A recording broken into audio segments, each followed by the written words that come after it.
pledge allegiance to the flag of the United States of America and to the republic for which it stands, one nation, under God, indivisible, with liberty and justice for all.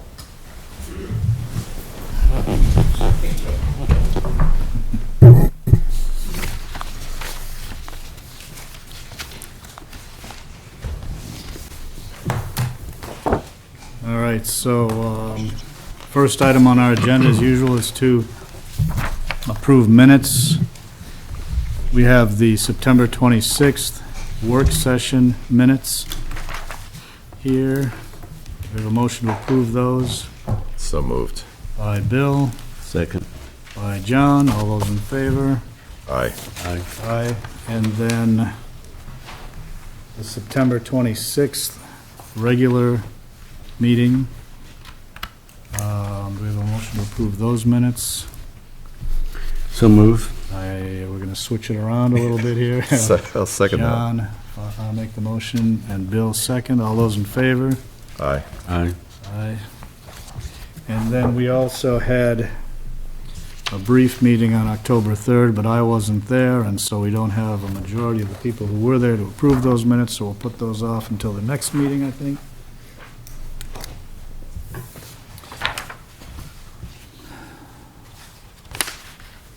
Our next meetings are on October 24th and then November 14th. As usual, the work review sessions occur prior to the regular meeting at 5. The town offices will be closed on Friday, November 11th for my birthday, Veterans Day.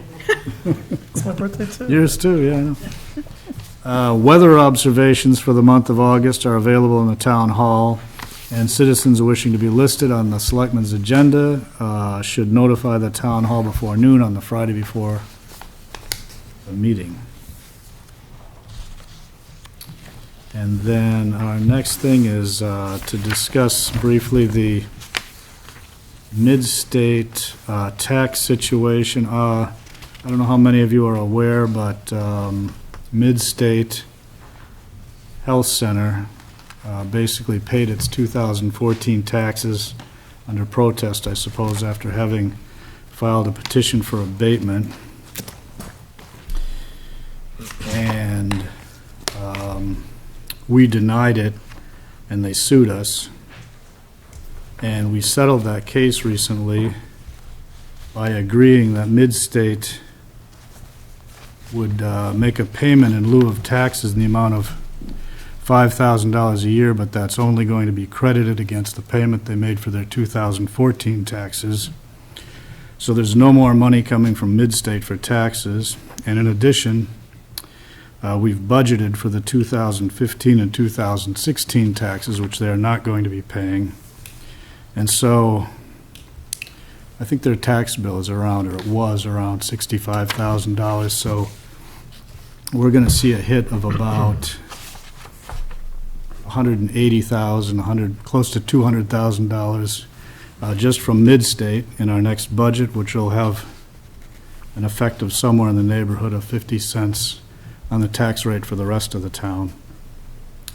And since we've settled this, we're going to sign it.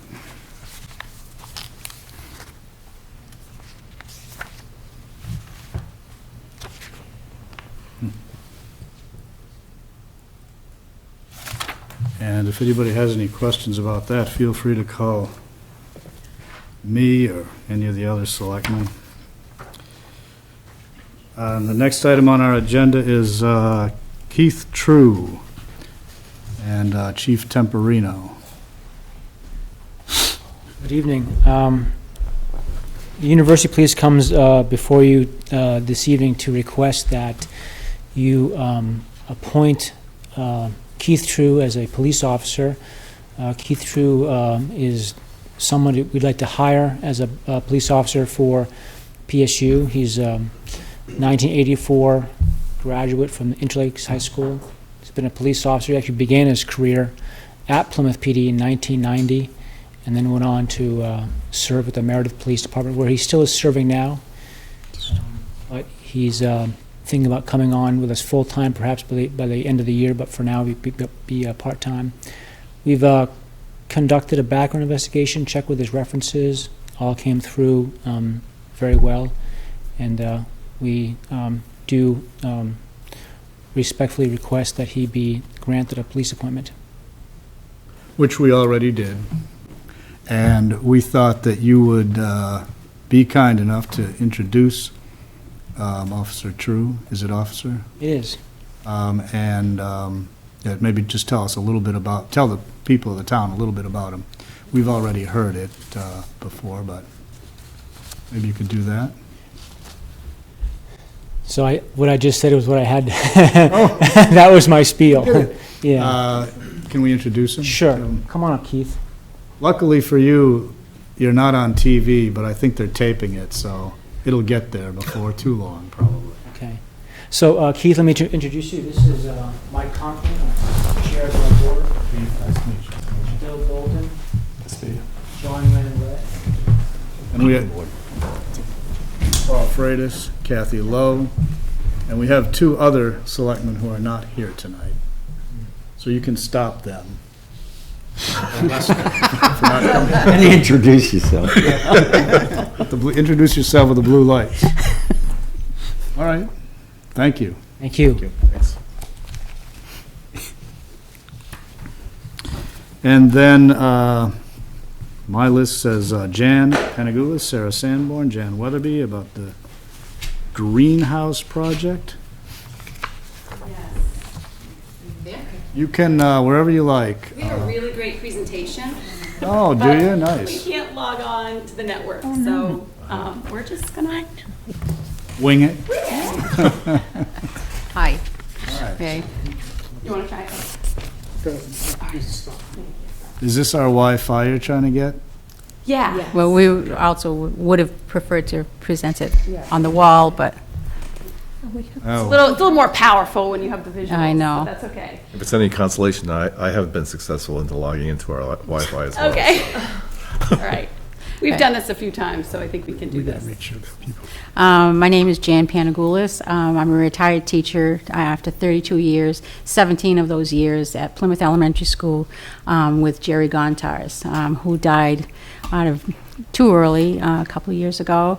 And we were a very unique and vibrant team. I had children of Mr. Bolton and Mr. Conklin and many other students. And his projects were always very exciting and energetic. He was, had a ton of enthusiasm. His pet project was the greenhouse, which he built several years ago.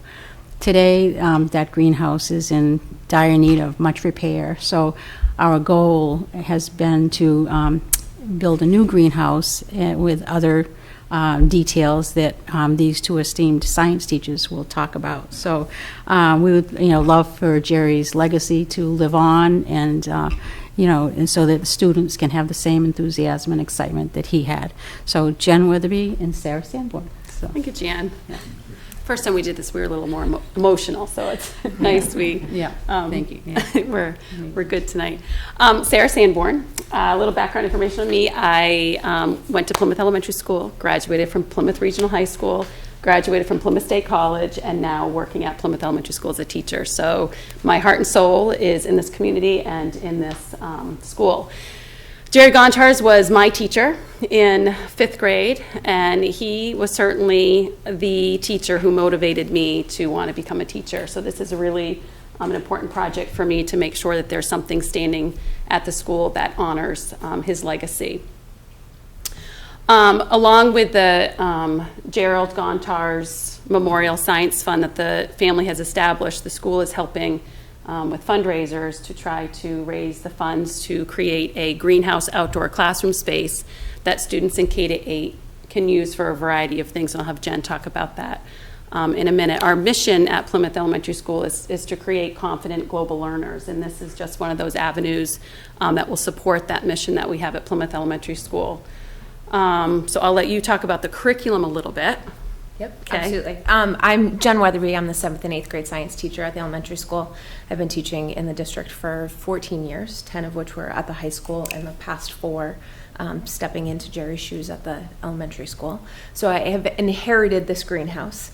that we have embraced. The 8th grade project that was passed down with the greenhouse is a huge research project that brings science, math, and English together, where the kids pick a plant and they pick a variable and they manipulate that in the greenhouse and they grow it over the spring. They track their data and they present that data at an academic fair in the spring before the end of the school year. They also write their big 8th grade research paper going into that information. And recently we've been able to pair up with our STEM teacher, put a new twist on the project, and have started to look at the idea of a lunar plant growth chamber. So not only are you researching now this plant and this variable, but if we wanted to explore far reaches of space, we would have to have a lunar colony. And how could we then get this information or this plant and this variable up to space to grow it there and to go from there? So trying to pull as many pieces into this 8th grade project as possible. So and the greenhouse has been used by many other grade levels for different growing projects and places just to go and to plant things and then take home.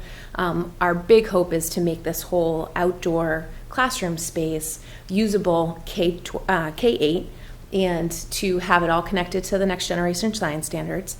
And not only will the kids be responsible for planting, but also upkeeping raised beds outside, for dealing with the composting aspect of the soil in there. We really want it to be this living biodome of a place, and then also a springboard for classrooms to come and to spend time outside and then launch off into our local ecosystems in our backyard.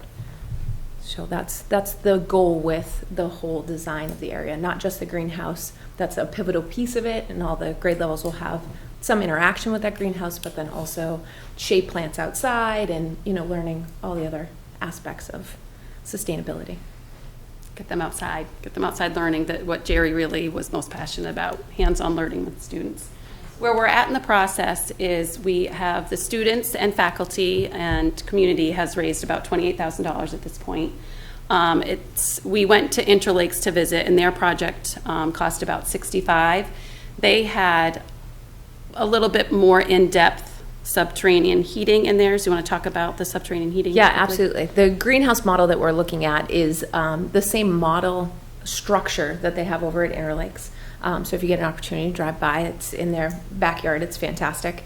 They put in 2 different types of heating systems in their greenhouse, and they both function underground, where we're looking to keep it as only one level. And the idea is that all the extra heat source that's kind of built in the greenhouse gets pumped back down through the ground level to warm the soil from underneath. And then when it's cool, it would take the heat and run it in the opposite direction. And then all of the workings of the greenhouse would also be solar powered. So really trying to have this standalone unit that kind of heats and cools itself and run with solar panels. So that visit kind of gave us a sense on what we were looking at for cost. So we still have a little bit to go in terms of fundraising. We did select the 24 by 36 Matterhorn greenhouse made by Ramal Greenhouse Company, which is, the cost of that alone is about $30,000. Along with the solar panels and the subterranean heating, that's where the cost gets up to about $60,000. We've already talked to a lot of local companies, and they are willing to help us out with the dirt work and the landscaping part of it. We've been in touch with Peter Stewart, and he's come up with a design for us. He's an architect who's volunteered his time to create a design for us out in the back hill for this greenhouse space.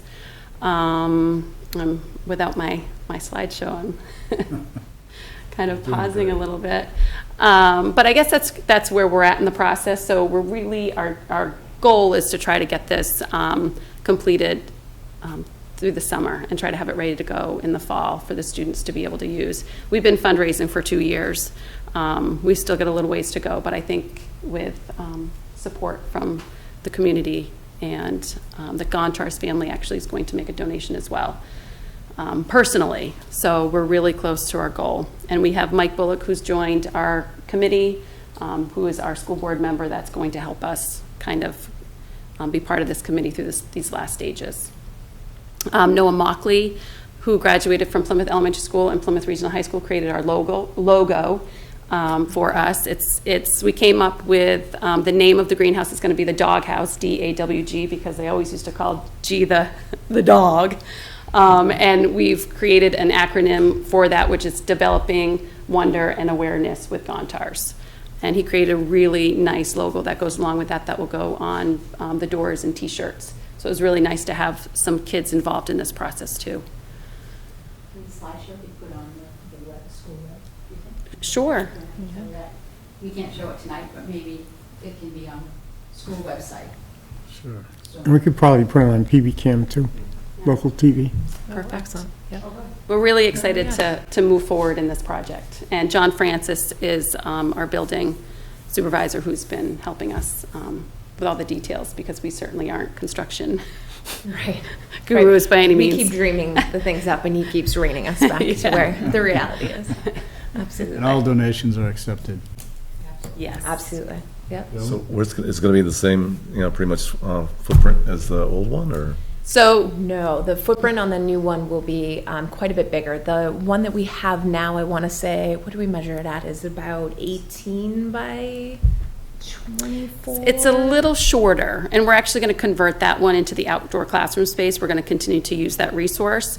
We'll take the plastic off. We're going to put hopefully wood sides with some benches, and then do shade cloth on the top, and create that as more of a shade cloth outdoor classroom. We figure use the resources that we have. Is the target that hill, or where is it going to? Yeah, it's that Okay. same area Alright. next to the school. Instead of running, Yeah. just going to run the opposite direction that it's in. So they'll be side by side out there on that hill. The original plan was to cut it into the bigger hill next to the field hockey field, but as we're looking at that slope, they were going to have to put up fencing so kids couldn't get on it, and so, That was one of the dreams that Yeah, got redesigned to reality. yeah, redesigned. And for cost, Absolutely. cost efficiency So the too. hillside where the current one is, there'll be some retaining walls put in. Those will then turn into raised beds. And then the two structures will kind of be side by side, the new greenhouse and then the outdoor classroom space, which would be the old greenhouse redesigned. And we'd really like to do some amphitheater seating out there too, which the Rotary said that they were integral in putting the amphitheater seating down by the river, and they're able to help us with that. It's too bad my kids are in high school and gone. I know. Maybe they should come back and teach. Yeah. Yeah. That's why we'd really like to get it up so the kids have more time with it. Yeah. Wonderful. Yep. Well, that's a great, yep. Sure. Joe. So you have a website? We have our website, which is sau48.pes.org. That's the school, the elementary school's webpage. Yeah. Yeah. And we will put that presentation. And the updates of the greenhouse fundraising and that kind of stuff has been kind of rolling. So I'm On there. just curious what inspired you? Is this a statewide thing where the rest of the other towns doing this? What's inspired us was Jerry started his hoop house, I don't know how many years ago. Yeah. It was his vision. And he was so, enthusiastic every year, and I mean, it just is starting to disintegrate. And I guess the motivation was this unfortunate passing, and oh my gosh, we have to do something to have this legacy continue. So And it'll either fall down or we go to north. and getting the kids just outside as much as possible. Great. Yeah, Sounds like a wonderful project. yeah, it is. Nice Thank thing you. for Mr. G, too. We all Absolutely. remember him. He was a great teacher He was a great teacher. for you, and as I'm sure are both of you. I know this is year 20 for me. I can't believe it. Wow. All right. Any other comments or questions for these lovely folks? If not, All right. Thank you Thank for you. allowing us to Appreciate it. present. Thanks. oh, thank you for coming. Thank you.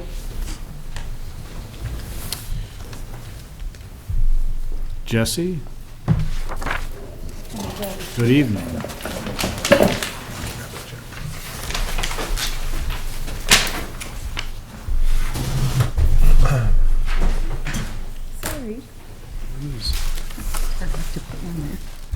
So you want to repair the compactor feed throat, huh? Yes, sir. All right. You want to tell us what has to happen? We're gonna take some of the side plating off, put new side plates up. They've been damaged over the years. They're actually ripping open bags. and they're actually going down to the compactor. So we're trying to mitigate that. With that, we're gonna put a piece of steel on the floor.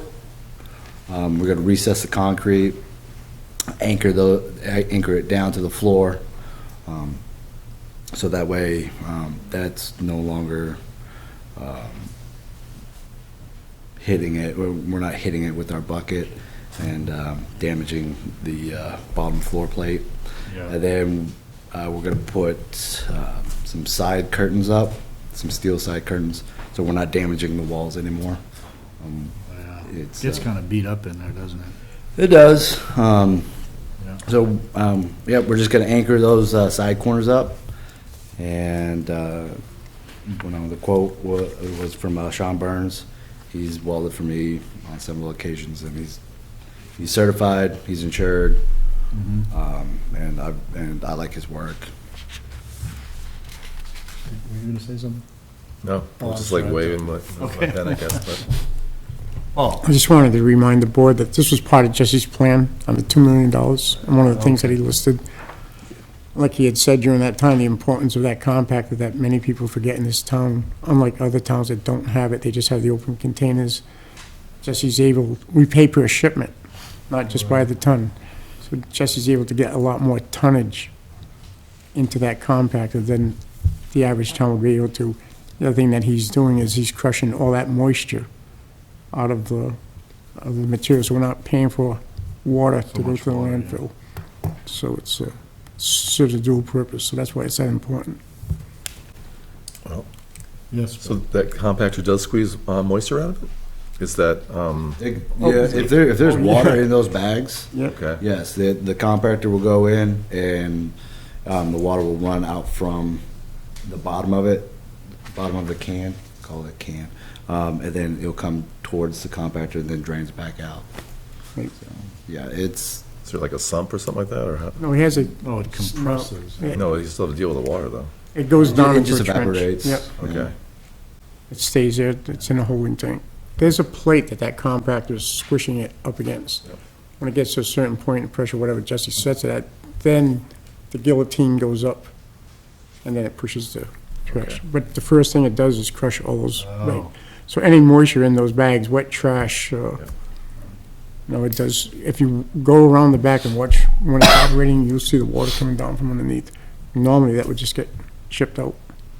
yeah, especially the open top containers.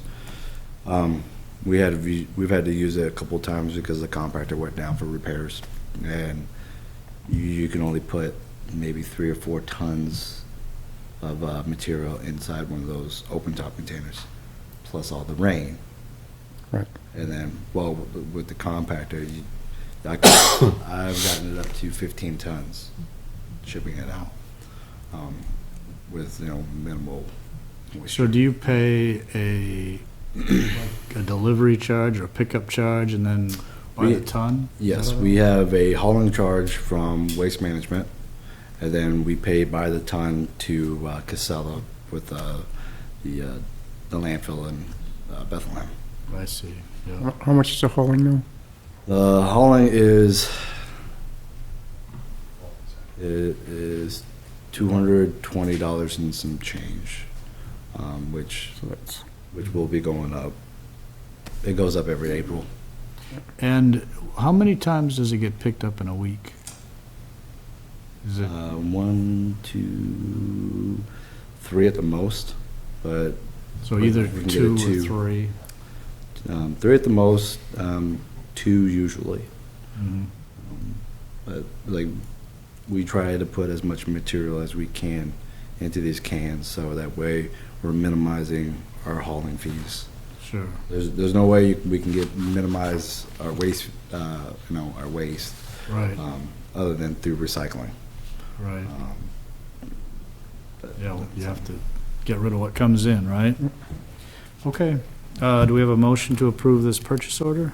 So Well, we didn't say the amount is $6,950 to Sean Burns Welding, I'm sorry, Yes. to Sean Burns Welding to repair and improve the compactor. So move. Motion, and Second. Bill will second, so all those in favor? Aye. Aye. All right. Thank you, Jesse. Thank Appreciate you, it. gentlemen. Thank you, Jesse. Joe always goes last. Is that the original? We did this whole thing. Maybe not. Yeah, you're right. Good evening. Joe.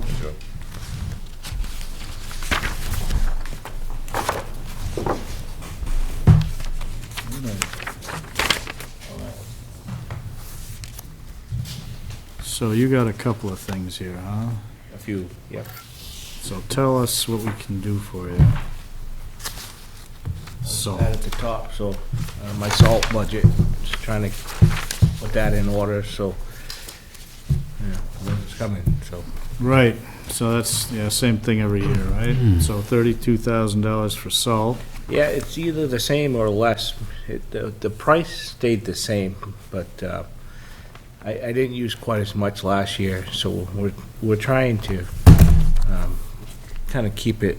Under control a little bit. Yeah, we don't like to put out any more than we have to, so we keep a pretty good eye on it, so that's right where it needs to be. So how, did you get more last year?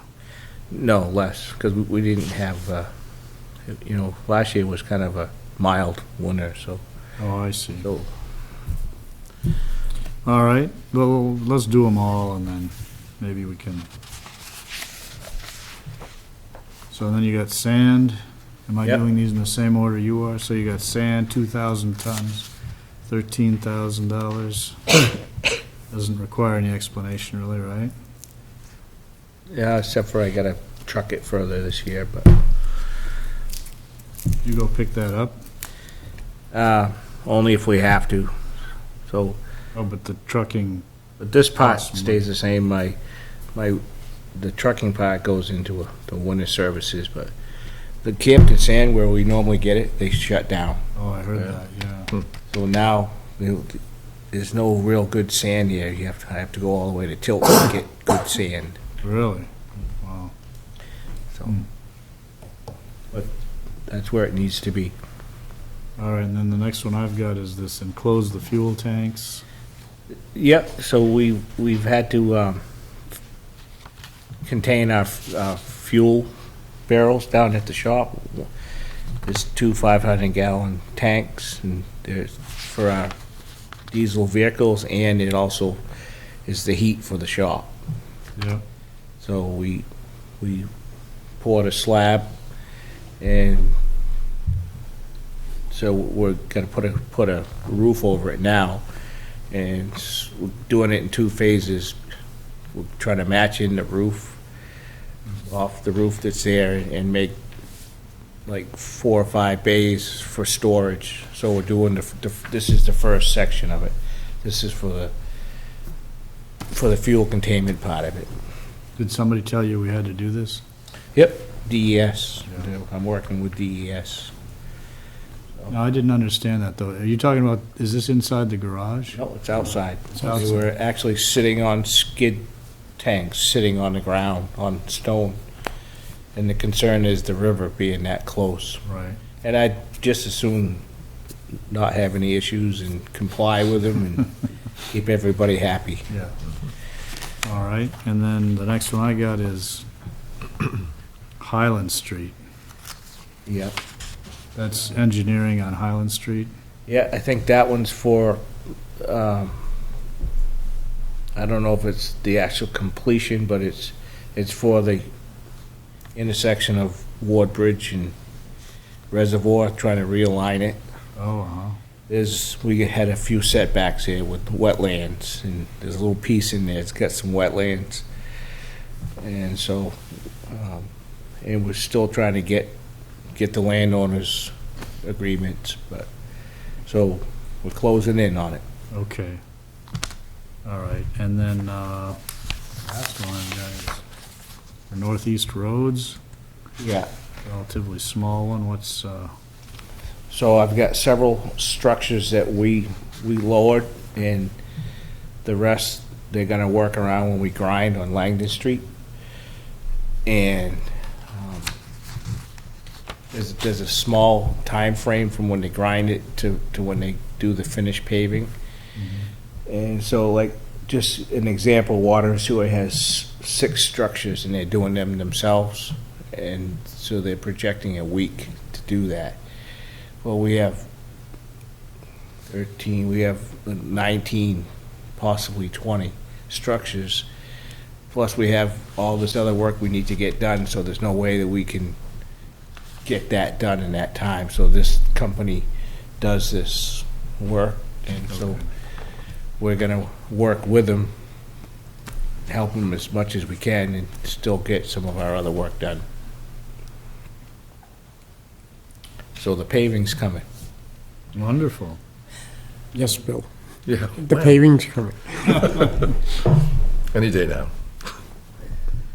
All right, so unless anybody has any other questions or comments to make about this, I think we could probably entertain a motion to approve these 5 purchase orders that Joe brought us tonight. So moved. By Second. Bill and a second by John. All those in favor? Aye. Thank you, gentlemen. Joe. Thank you. Thank you, Joe.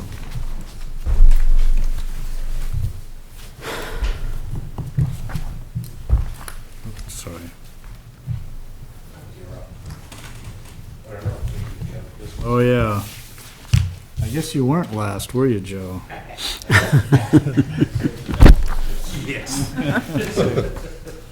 I think the chief is on his way. Oh. That's an old saying, Brian. Don't let it go to your head. I'm looking for something else to hold you up with, but there's nothing before you, Brian, so I guess we'll have to. He doesn't bear good news, so. Never good news from code enforcement. I don't know if you're aware, I was on vacation for the last several days, and I came back to find out that we had a boiler issue while I was gone. It turned out, I evidently set up the smoke alarms. We had a I don't know. backfire first, yeah. So, the place wasn't on fire, but it was back venting the emissions into the building. Hence the lovely candle downstairs to try and mitigate the smell of burning oil. So they called the boiler guy, who came and took apart the smoke pipe, which is the part that leads from the boiler to the chimney. And he took out several gallons of ash. And then he still had positive pressure in the chimney flue, and that's not a good thing. You want negative, right? So it draws the stuff in. So he contacted a friend of his who is a chimney guy. I guess they work a lot together. And there is a dividing line between the boiler service and the chimney service, and it's right at the thimble. Obviously, the chimney guy has tools that the boiler guy doesn't need. So he went in and he scoped it, or he tried to, because he tried to push it up from the bottom, and he only got so far. Came down from the top and could only get so far. And I spoke to the gentleman today. His name is, the 2 outfits, one was Steve By, who was the boiler fellow, and then the guy was Angelo from Fire and Stone. And he said that typically in old construction like this, that you don't have a straight shot. Sometimes you have to corbel or shift the chimney away to like get it outside the building and then run it up from there, or intervening things. So there's a certain amount of angular deviation, for lack of a better term, that you can introduce to a chimney. And of course it reduces, anytime you go through a turn, it reduces the draw. And that's just Bernoulli's law, or one of those things to do with gases. But he was able to make it up this 130-degree one. It took a right angle bend at Karen's office, and that's where he lost it. So they're believing that it's restricted in there for some reason, but they can't get to it. And especially in a historical building, we'd have to tear apart offices, notably the clerk's office, which probably does the most business in the building on a daily basis, and essentially shut down the heating until the flue is improved. There are a couple of options. That's one of them. We don't want to go there. It's very, very, very, very expensive. We're talking about re-bricking the entire building, essentially, They're building a new chimney, you mean? to build the new chimney, or to prove the one that we have. $50,000 to $60,000. Right. And that's just for a chimney. Now, the other alternative that Angelo came up with is to, well, there's two of them. One is to replace the boilers with direct vent boilers. And that involves a fuel change. They do have blower-assisted exhausts that can be retrofitted to a oil burner. But typically, the direct vent is your oil burner next to a wall. It draws and it exhausts through a double-walled tube. So there's only one piercing in the wall. So they might be able to rig it up. However, we draw a tremendous amount of air from the outside because we're running two boilers. And in order to exhaust, we would probably have to run it to the opposite side of the building to get it out, because the intake is right there, plus the operable window for the clerk's office would be directly above where the exhaust is, and Casino would say, So the other option would be to run a new flue outside of the building, essentially going up where the chimney is now, bolted to the outside. He recommends, and this is a matter of how much, it's like an option for a car. You can put in the bright stainless steel one and have it reflecting forever, not really blending into the architecture. Or they can powder coat it with either a brick finish or a color to match the existing trim, which is that green, to have it look like it's kind of almost always been there. And that isn't a cheap one either. I understand that you don't have all of your information together at this point, but I promise I'm not going to hold you to this number. If you just give me a range of where it would be, and it's $12,000 to $15,000 to do it that way. So, I'm sorry, this is basically a metal pipe up the side of the building? Correct. We don't have any interior walls that we could run it in. It also allows a clean out at the base, whether it's in the boiler room now or at the base of the pipe on the outside. It's what did he say? It's a 10-inch, and it looks like metal vestas. The typical chimneys that you see outside. It's stainless steel, very shiny, or chrome almost. So the chimney can't be cleaned? We can't make the bends. We can, Yeah. first of all, it's failed inside, so we gotta get inside it, so the walls have to come down. We can't get anything to What go. does failed mean? It's full of stuff, whether it's flaked brick. Now, they did say that the flue liner in there also needs some work. Right. But it could be chunks of that liner that had fallen off. And it would be an old, one of those, tile Yeah, liner, that yellow exactly. brick I was here or- Friday night when they were running the camera, Yeah. and you can see where bricks have come through the liner, Oh. and then more bricks came through the liner. So there might And be then- just chunks of chimney Yes. blocking it. Yeah, it's, And you can't get those, the plus, higher up we went, the more brick we would see inside the liner, and then you couldn't go up anymore. I so didn't it's know, blocked well, it by- sounds like the fact that it twists and turns. Right, doesn't- that's the Now's a killer good on it. spot. It's, Now, It's the straight. You the could- chimney in your house, if you have a wood stove and it's fairly modern, has a tile liner that Yeah. runs all the way through. And the reason they do that is when you're burning wood, it's got a lot of moisture in it. And one of the combustion products at the very end of its cycle becomes sulfuric acid. So what it's doing is eating the lime in the concrete, and that's falling out, so it's loosening bricks. And it's just a function of time and chemistry that does that. Every one of them will do it. You can mitigate it somewhat by keeping the chimney clean, but that's not something that's available here, nor is it something that one normally does with an oil burner. There is a certain amount of soot that they build up, but it's nothing like a wood stove. Right, right. The only thing that saved us, if we were burning wood, this place would have gone up. Yeah.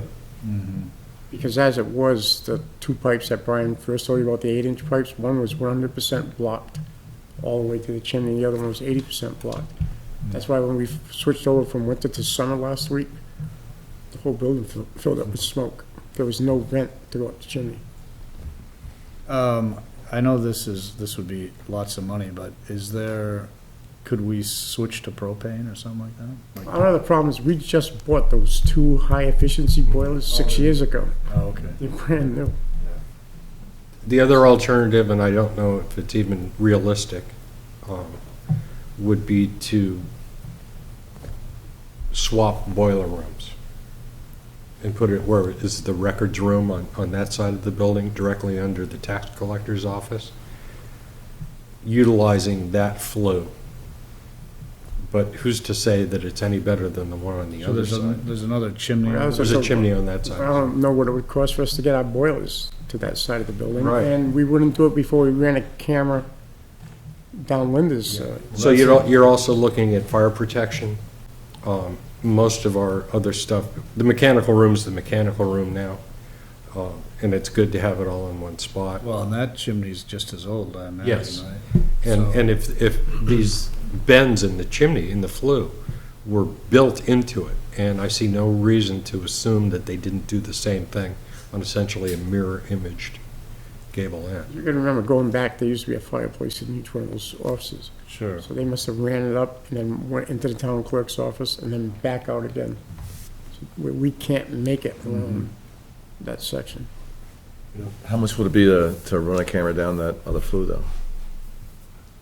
Whatever it was, that's gonna cost me from doing it Friday. Because, just for aesthetics, I mean, it'd be kind of nice to put like the metal Bestis pipe through that flue. Yeah. If it was a straight shot, I mean, you don't have to use a flue, just put a metal Bestis insert. But that would require moving the boilers too, but. Would it? My theory, in all honesty, I still think you're absolutely right, and you're looking at 50 or 60,000, and we can take that out of the 2 million, and we don't do the HVAC system once again, or for now, we do the $15,000 and call it a temporary, and investigate whether we can. I guess you need heat, don't you? I can No, certainly, this is our other problem. Your method, and it's great and everything, we're gonna be down for a month and a half. This other method No, is, I think what Bill was, well, no, I know what he's saying, but It wouldn't be down for a we're month, gonna it be would down. still require metal Bestis pipe going up something. You know, if it's a straight shot in that flue. he's talking about, is it possible to put that metal thing in the other chimney?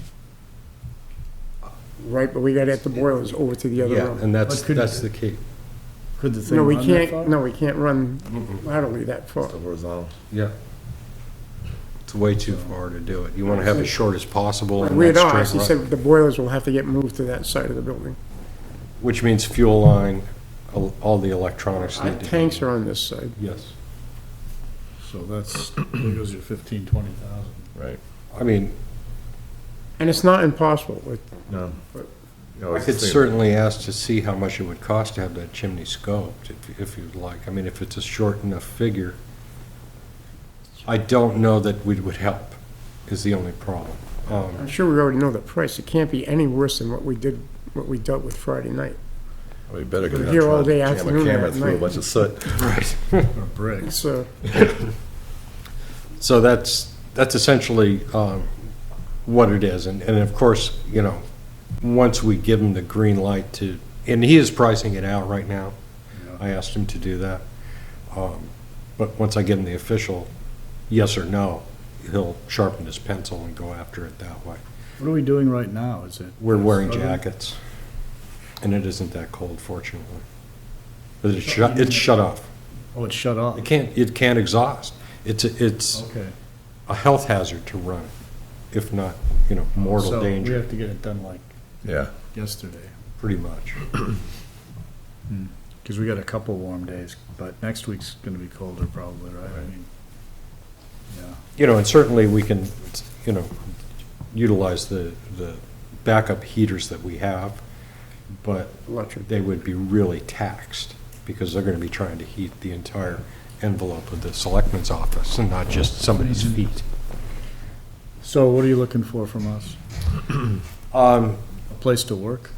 Cheap rent? Just to keep you apprised of this, and it looks like we're gonna start Yeah. having to tap in on the other side of the heat equation. We were originally looking to do some quick air conditioning fixes to stop tasking our combo system so much. But we're at the end of the heating season there, and there may be an economy of scale as far as putting in air conditioning during the winter. I don't know if prices drop because of demand. But certainly this one takes precedence to that. Yeah. The good news is we don't have to look for the money. It's in the $2 million. The bad news is we're taking away from Right. everything we were gonna do. It's less that we're gonna do to the HVAC system to improve Yeah. it. We won't be able to do everything.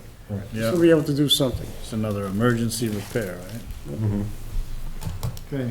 You know, and the jury's out on some of the details on this, but if we mentally budgeted for the larger figure, I think we would be happy to see it come down. I mean, but Mhm. it is quite a hit for just for something that, I think that was, it's not the prettiest thing in the world, but again, I believe that if it was painted green and it ran up along the side, eventually it would disappear. I was thinking that the brick color would be nicer. The problem with that one is that if you're not totally on the color, Mm-hmm. then it looks like you're faking it, whereas the other, at least you're giving a nod towards the design of the building. And the brick color that they have versus what, we have a pinkish type brick. We don't have the Right. type brick that the university has. So their color brick is more of a brown.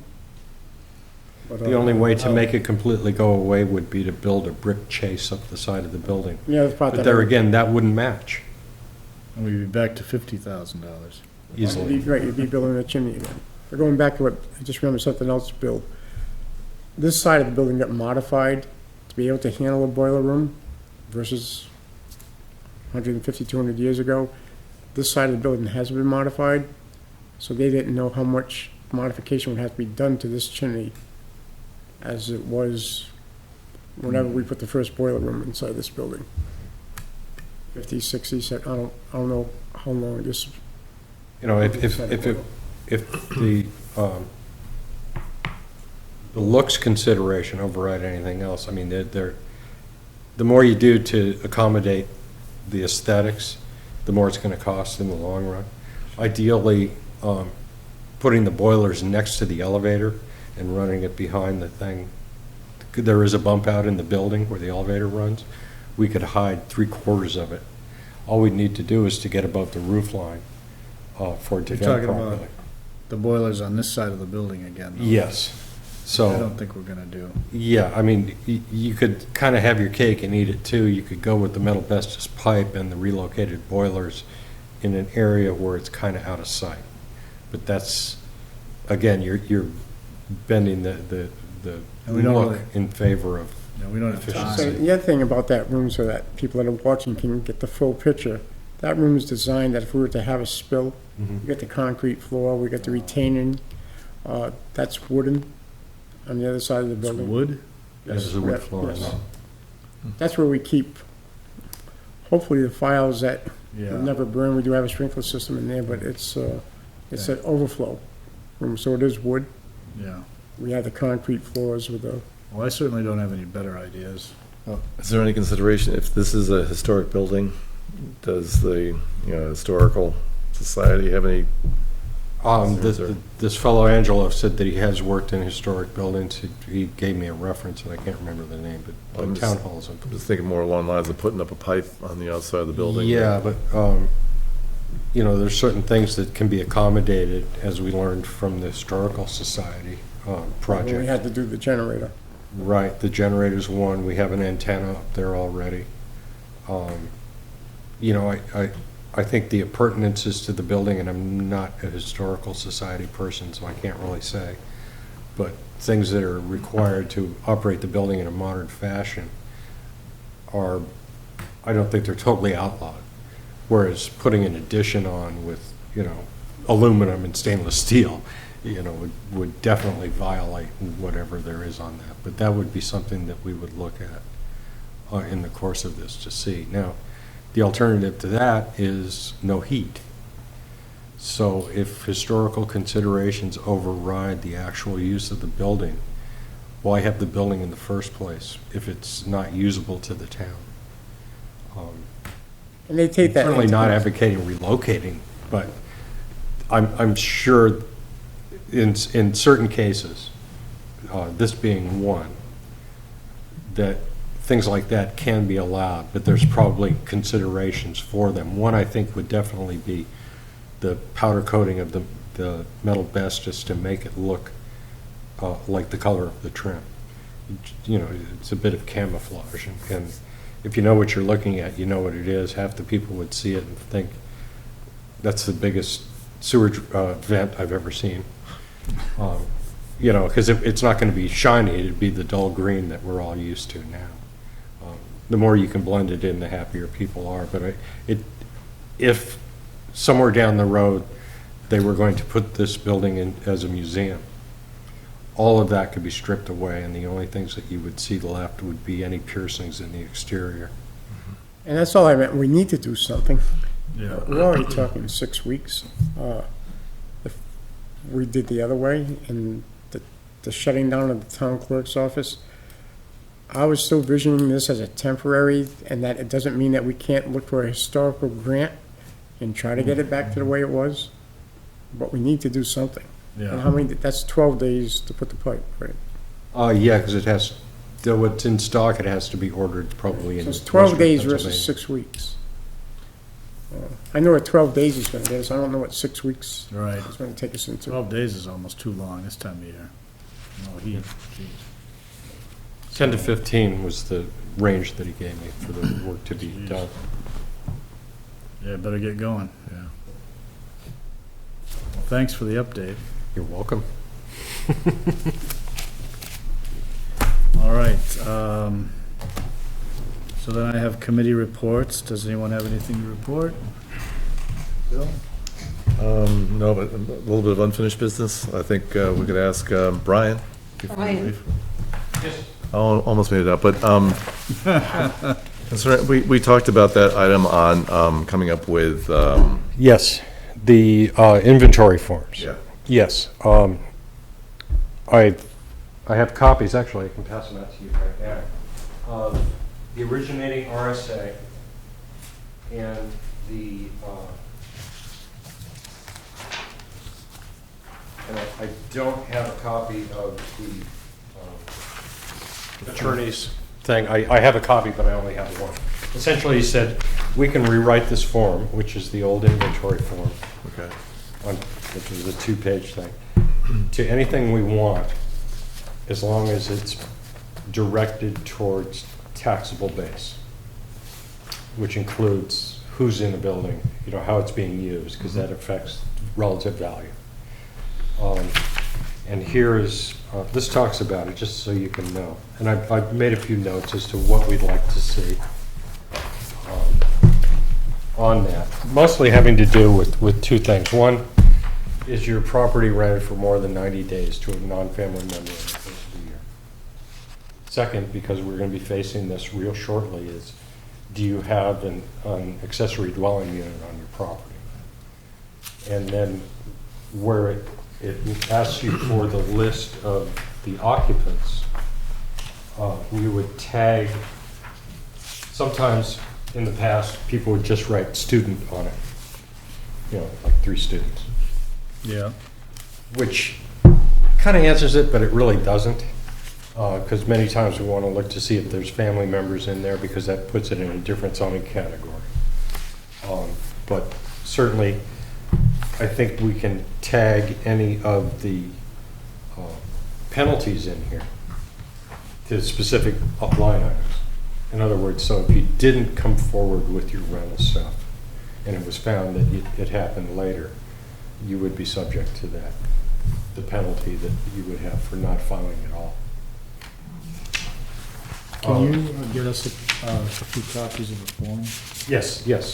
I'll make sure that they're in your reading files tomorrow. Good, thank you. unless anybody would like this copy. Or No, I think it's- is it, you know, do you have like a document? that you- This is what you filled out for several years. Yeah, from do you, is it DRA. like an electronic, do you have a document that you can forward to us versus a hard copy? Oh, you mean like? Yeah. Viable? No, because everything I get is Well, Kathy shook PDF. her head yes, so I think. Might be able to go on Department of Revenue site. but I don't think it's editable. I can, They provide theirs. If you want to do yours, but it would be essentially the same. And unless I can get a PDF. Word copy of Yeah. it, PDF, we can't edit PDFs. I can. It's, you know, but. That's another thing that we should be coming to ask you guys for money for, is to buy the Adobe program that would allow, Yeah. you know. Otherwise, we'll just send everything to your house. We'll put it behind GIS software. But too. if you would like to see any of this stuff in email, all I gotta do is ask, and I can immediately put it on. But hard copies, some people like just so you can jot notes on it, whatever. But basically, it's our form to rewrite with very loose parameters on it. All right. Thank you Thanks. again, Brian. You're welcome. Am I done? I don't know, once You you may get, leave. get about 3/4 of the way out, and I'll, Yeah. Whoa. oh, Brian! One more thing. All right. Are we done? Well, we got unfinished business, or we have like public comments. Public. Do we have any public comments? Maybe re- No public comments. Motion to adjourn? So move. Second that. All those in favor? Aye. Aye. Aye. We are adjourned.